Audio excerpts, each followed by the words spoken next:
What's going on at the YCS Richmond over the weekend here for the top tables, and what surprises are we seeing? Make sure you guys smash the crap out of that subscribe button so you guys don't miss out on more awesome content. So, the highest represented deck after the 9th round of Swiss, or actually in the last round of Swiss, was Sinful Spoils Rescue Ace at 20%. You know, I'm not surprised. Honestly, Sinful Spoils Rescue Ace has been running the meta at this point in time. The thing that amazes me most is when people are kind of looking around out here and they're like, oh my gosh, I can't believe the Rescue Ace is the best deck. You know why it's the best deck, right? Because it literally sets 4 extremely dumb cards that people can interact with. Have you heard your favorite Yu-Gi tuber complaining about the format right now? Yes, it's because Rescue Ace does that and then does a whole bunch of, link climbing and sets them some very destructive fields. That's the problems that we're seeing with this right now, and as to what has been, kind of closing out the field. Now, we'll have to wait and see later on today as, Top Cut unfolds if this deck wins again, or if we see what happened out of YCS Bolivia with Minkanko taking over. Now, your sub-best decks in the room. Tieralaments coming in at a 13%. Am I surprised about that? Absolutely not, actually. Tier has also been, guess what, running the format as well. We have seen the Horus variant coming out here. I still don't believe that it's the best version of the deck, but players don't want to let Tier go. All right, it is nice that we do have a deck that feels above Tier. Thank you, Cash Tier, for leaving us to clean this up, and we'll probably see some future hits on this deck, hopefully in the near future here. But if you're very surprised to see Tier being, one of the highest represented decks in the room, no, stop it. Now, Purrely kind of following this up has been very interesting because Purrely has been, I feel like it's losing a lot of its steam.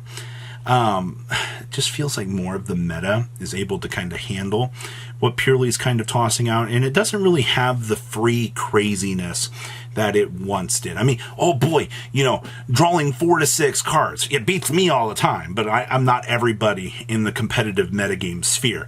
All right, also, these are still the Swiss rounds. The cat deck can get grinded out once you start turning over those more effective Swiss rounds. So, or into Top Cut. So kind of keep that in mind, that this might not transition very well over to Top Cut, but a lot more people, especially the 1400 that are there, do want to try out Purrely and have success with it. Now, interestingly enough, 8% of these duelists are dedicated to Labyrinth.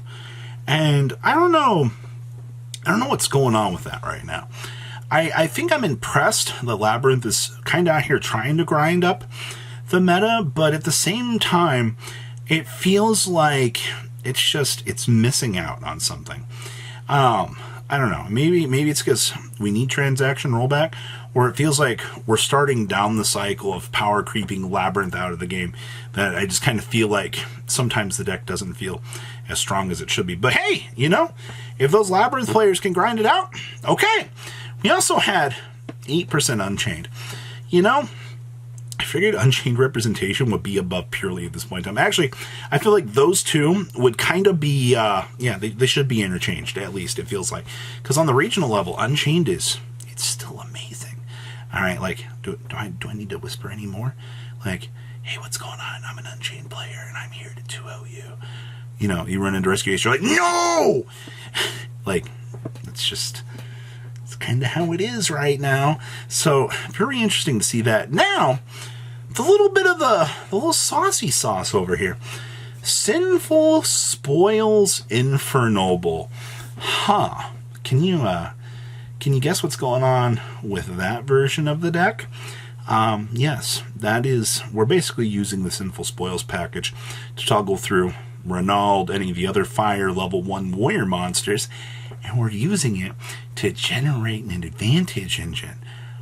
Wow. All right, should you be surprised about that? Because honestly, you shouldn't be. All right, like, the fact that this is 8% representation as a surprise factor deck, I actually like that. I do know that some people have been testing out the Infernoble version because it does tend to feel a little bit stronger than, honestly, Pure. Also, Angel's Ring just kind of is falling off right now. Angel's Ring was a really good card in the very early stages, but, like, what are you going to negate right now? There's really nothing too threatening to worry about. I also see we have a 5% Tieralaments over here as well. You're telling me that Tier had a total 18% representation in this at the end, or at round 9. Oh, wow. I had to fog up my glasses to emphasize that, because 18%, that puts it 2% underneath Sinful Spoils, and that's crazy. All right, like, the meta should not have that much, suffering and pain going about it. So, I assume everything else beyond the 5% are going to be pushing 1-ofs to 2-ofs, depending. So don't quote me on the exact number of that, but I noticed that our Manadome representation feels, how do I say this, a little bit low. All right, and I saw that Trift didn't do so good this event, so maybe Manadome's gonna miss. Honestly, all like everything kind of aside, I think Manadome had the biggest surprise factor out of YCS Indy, and now it doesn't feel like it's kind of hitting up to the keynotes. Like, I've seen this deck doing less and less at the regional level, and it's just been interesting following this deck's success rate, because it doesn't feel like it's a strong deck at the moment. Now, this is surprising. Somebody is playing Cash Tier out here. Whoever you are, all right, I don't care what's going on. I'm hoping for you, because I want to see how stupid people's faces are going to look if Cash Tier gets the chance to come out of the meta here on top. You know how many people would just be super frustrated to see all of a sudden that Cash Tier is on the top of the meta?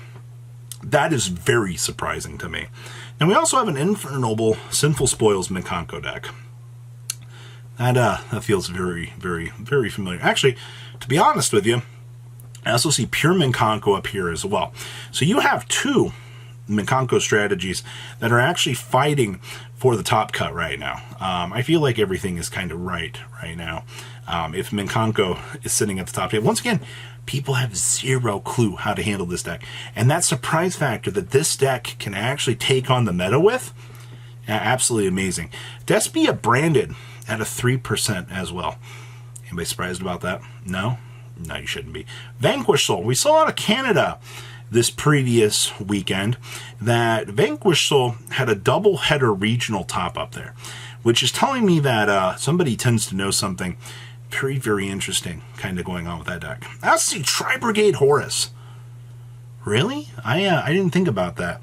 Having the ability to pinch your terrible Tri-Brigade cards out of your hand actually means that we can kind of set up and do some pretty extra combo lines. So I kind of like that, actually.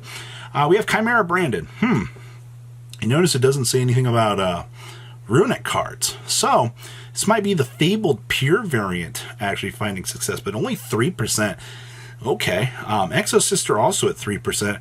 That doesn't look like it's doing too well out here. Fonderies coming in at 3%. That deck's also struggling right now. Fonder is not having a good time with the full sets. And I see we have 3% Sprite, but we don't know what version of the deck is. Overall, looking at this, I want to see what's going on with this Tri-Brigade Horus, and I want to see what's going on with these Cash Tier decks, because honestly, those decks, Unicorn and Fenrir are still stupid, insanely good cards.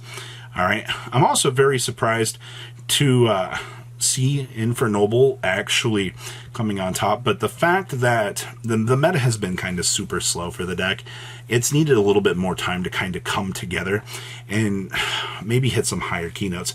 Manadome not doing so good in the very early stages is very interesting, but I mean, keep in mind, as of filming this, there's still a little bit more Swiss left, and once we hit the top cut, we'll analyze all of that tomorrow and actually get a little bit of an eye as to what's going on with that. So please, leave a comment down below. Tell me what you guys think. And I'll see your beautiful faces back here later in the day, guys. Have a good rest of your day, all right? Patrons, thank you.